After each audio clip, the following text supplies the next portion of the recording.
स्वमान क्या करता है? स्वमान का पहला काम क्या है? स्वमान किसी भी प्रकार के अभिमान को पहला काम क्या है? स्वमान किसी भी प्रकार के अभिमान को तोड़ देता है, नष्ट कर देता है।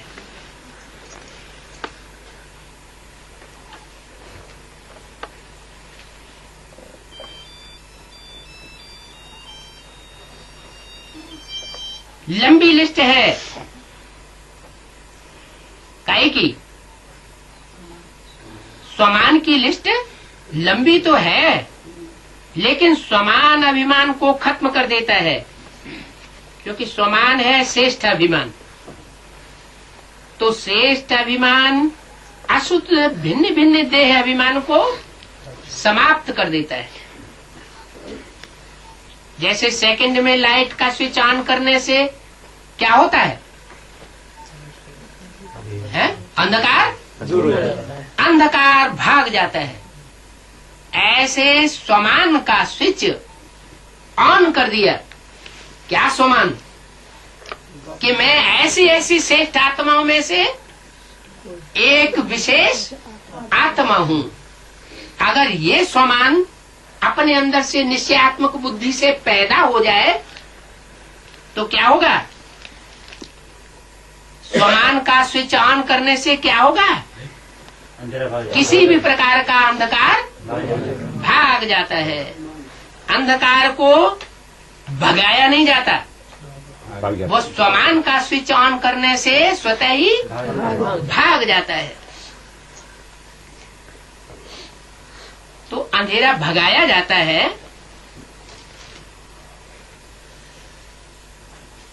ये अपने आप भाग जाता है, अपने आप भाग जाता है, भगाया नहीं जाता। अंधकार को निकालने की मेहनत नहीं करनी पड़ती है, लेकिन क्या करना होता है? स्विच ऑन करो। स्विच ऑन किया, अंधकार स्वतः ही समाप्त हो जाता है। ऐसे स्वमान की स्मृति का स्विच ऑन करो। बाप दादा ने तो भाग्य की रेखा मस्तक पर खींच दी। सिर्फ रेखा खींचने से कुछ नहीं होगा। रेखा तो विश्व का जो मालिक है उसके भी मस्तक पर 76 में ही खींच दी थी, है?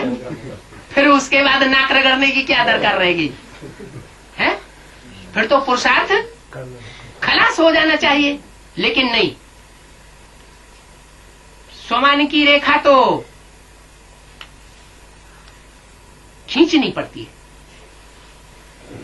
स्मृति में बार बार लाना पड़ता है।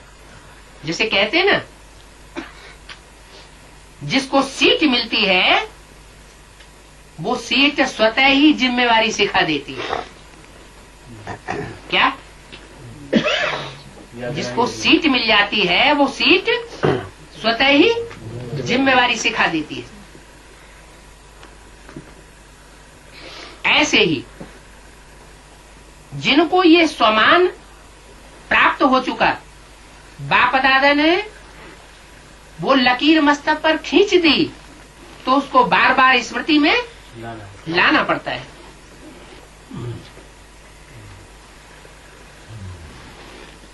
मेहनत तब तक करनी पड़ती है जब तक स्वमान में स्मृति स्वरूप नहीं बनते हो। कैसी स्मृति स्वरूप है?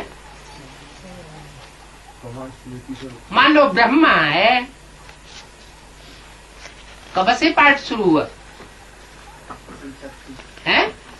सन 36 उनको पता चल गया तो मैं ब्रह्मा हूँ।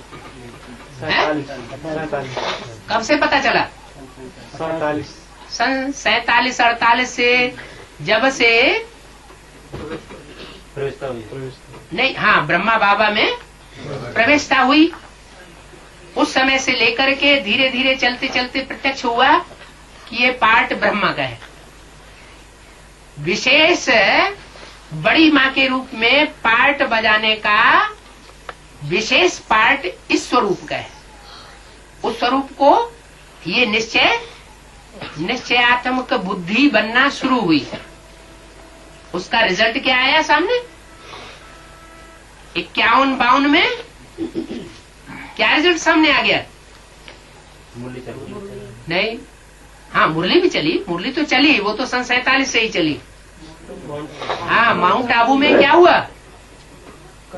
जो भी संस्था स्थापन हुई उसका नाम क्या डिक्लेयर हुआ संसार में? ब्रह्मा कुमारी ईश्वरीय विश्वविद्यालय, प्रजापिता नहीं, ब्रह्मा कुमारी ईश्वरीय विश्वविद्यालय। और प्रैक्टिकल में संस्थाएं भी खुल गई, प्रैक्टिकल में खुली ना, खुल गई। तो धीरे धीरे ये बुद्धि में ब्रह्मा की भी निश्चयात्मक बुद्धि बनने लगी कि मैं क्या हूँ? मैं ब्रह्मा हूँ। दुनिया में जितनी भी माताएं हैं पालना करने वाली, उन माताओं के बीच में मैं क्या हूँ? बड़ी से बड़ी माँ हूँ। मेरी विशेष जिम्मेवारी है, जैसा नाम वैसा काम होना चाहिए।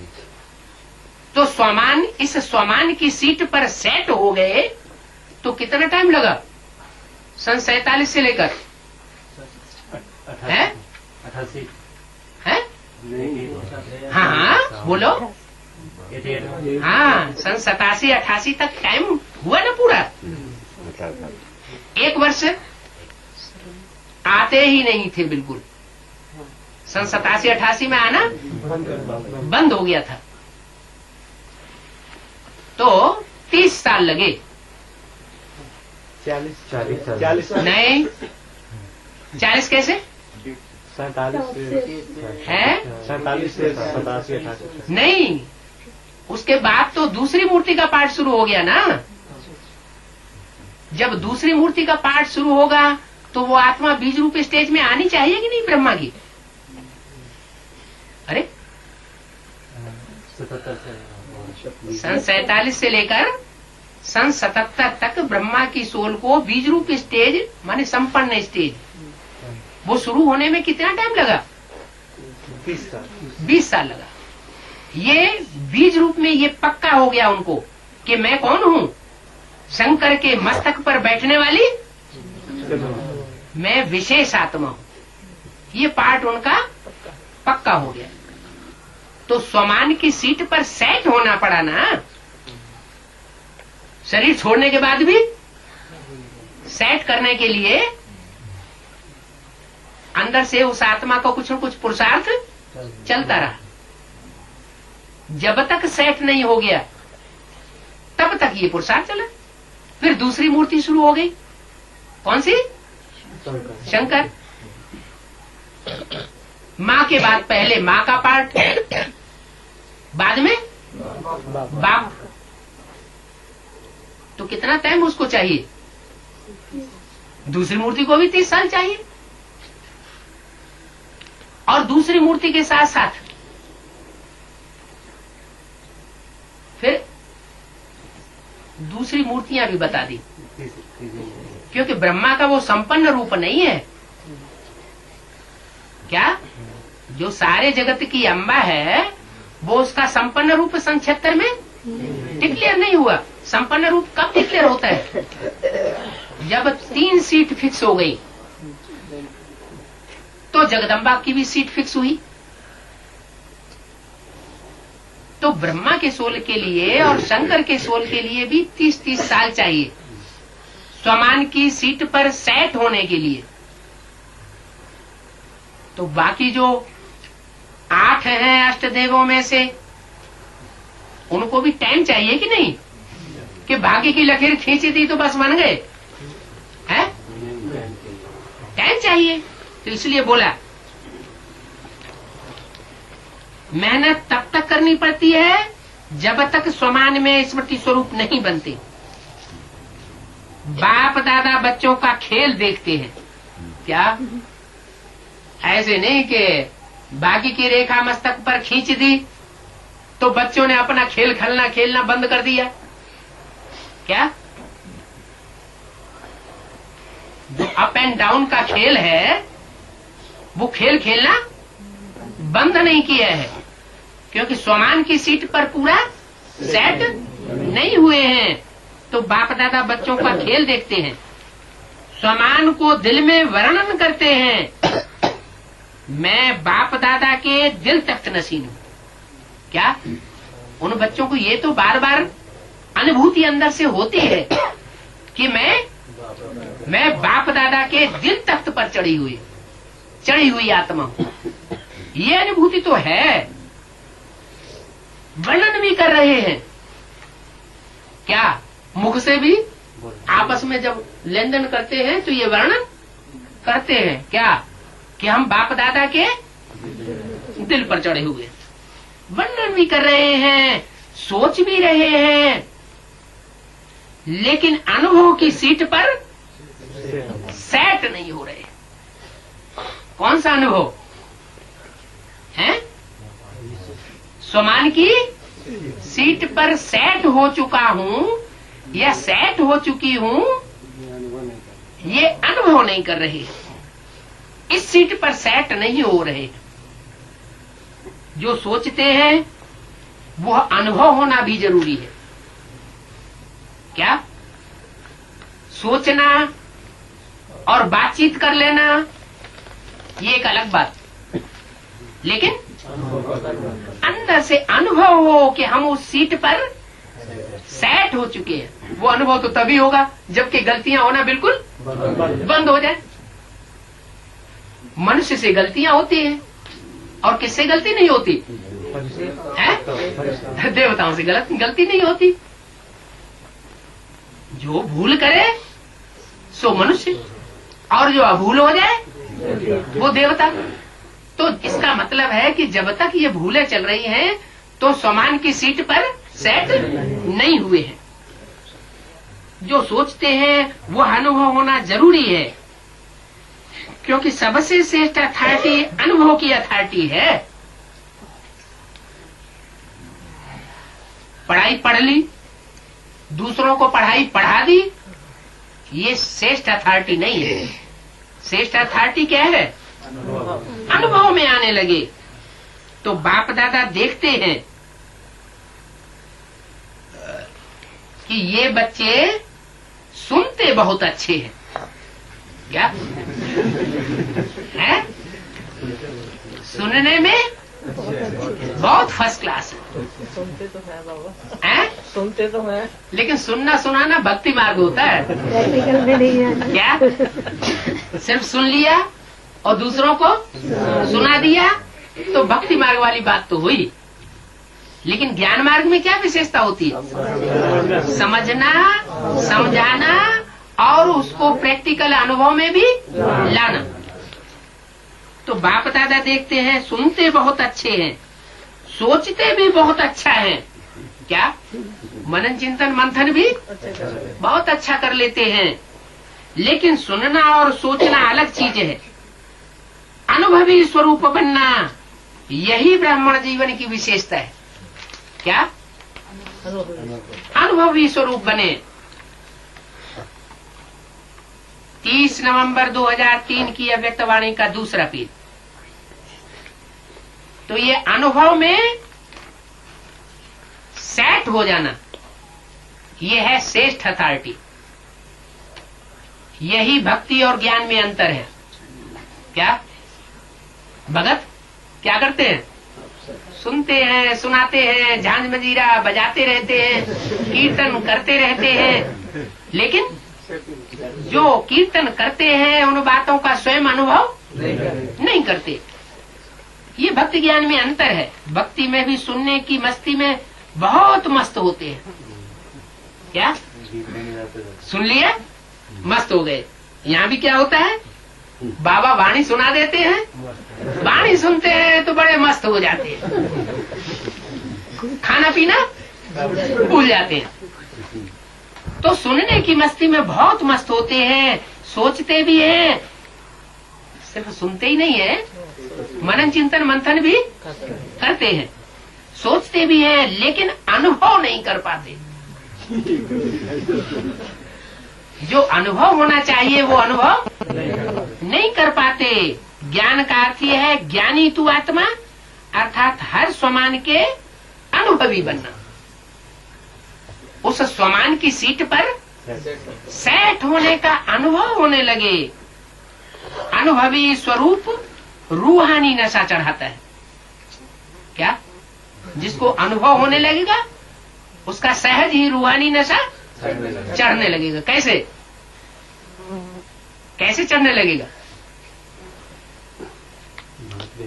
है? जैसे शंकर जी का दिखाया जाता है चित्रों में, जैसे गुरु नानक का दिखाया जाता है, जैसे क्राइस्ट का दिखाया जाता है, जैसे बुद्ध का रूहानी नशा देखने में आता है ना, चलन और चेहरे से। तो बोला अनुभवी स्वरूप रूहानी नशा चढ़ाता है। अगर ऐसे रूहानी नशे का अनुभव नहीं हुआ है तो क्या होगा? अभी अभी खुशनुमा हंसता हुआ चेहरा मुस्कुराता हुआ नजर आएगा और अभी अभी सूंड लटक जाएगी। तो ये अप एंड डाउन बाप दादा बहुत देख रहे हैं उन बच्चों की। किन बच्चों की? वो 8 बच्चों की अभी भी ये अप एंड डाउन का खेल देख रहे हैं।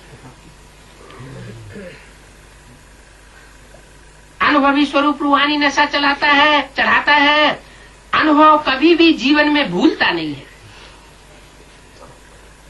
क्या? जिसको अनुभव हो जाता है, ब्रह्मा बाबा को साक्षात्कार हो गए, उनको अनुभव हो गया है, भले समझ नहीं सके, लेकिन किसी के द्वारा चलो समझा दिया गया है। परमात्मा बाप ने स्वयं उनको जब समझा दिया तो नशा चढ़ गया ना है। बोला अनुभव कभी जीवन में भूलता नहीं है। तो प्रजापिता जिसने पढ़ाई उन साक्षात्कारों की, उसको तो साक्षात्कार प्रैक्टिकल में हुआ नहीं था, और ब्रह्मा बाबा को हुआ था। तो कौन भूल गया और किसका स्थायी रहा है? जो ब्रह्मा बाबा को प्रैक्टिकल अनुभव हुआ था वो डटे रहे, और प्रजापिता पंडित जी कहता पढ़ाते रह गए है, और बुढ़िया हाँ, बड़ी अम्मा बुढ़िया निकल गई। तो अनुभव कभी भी जीवन में भूलता नहीं है। सुना हुआ सोचा हुआ भूल सकता है। जो सुन लिया और जो अंदर से सोच लिया समझ लिया वो भूल सकता है, लेकिन अनुभव की अथॉरिटी कभी भी कम नहीं होती है। जिसने ये अनुभव कर लिया, क्या अनुभव कर लिया कि मेरी 3 सीट में से ये सीट है, या जिसने ये अनुभव कर लिया कि मेरी 8 की सीट में से इस नंबर की ये सीट है, तो क्या होगा है? ये अनुभव की अथॉरिटी कभी भी रूहानी नशे को कम नहीं होने देगी। ये कम हो जाएगी है? रूहानी नशा कम नहीं होगा। फिर क्या होगा? फिर तो प्रत्यक्षता का नगाड़ा बनना शुरू हो जाएगा। जैसे सन 76 में क्या हुआ? सन 76 में बाप का प्रत्यक्षता वर्ष घोषित तो कर दिया था, पहले से ही घोषित कर दिया था, लेकिन सन 76 में तैयार नहीं हुआ, अनुभव पक्का नहीं हुआ। तो सन 76 के बाद अगला वर्ष क्या घोषित किया? 77 को कौन सा वर्ष घोषित किया? संपन्नता वर्ष। माना वो संपन्न स्टेज का अनुभव वो भी होना जरूरी है। ये पक्का हो जाए अंदर से ये अनुभव कि मेरा ये पार्ट है, वो श्रेष्ठता बुद्धि में जम जाए, तब कहेंगे अनुभव की अथॉरिटी में सेट हो गए। अच्छा, ओम शांति।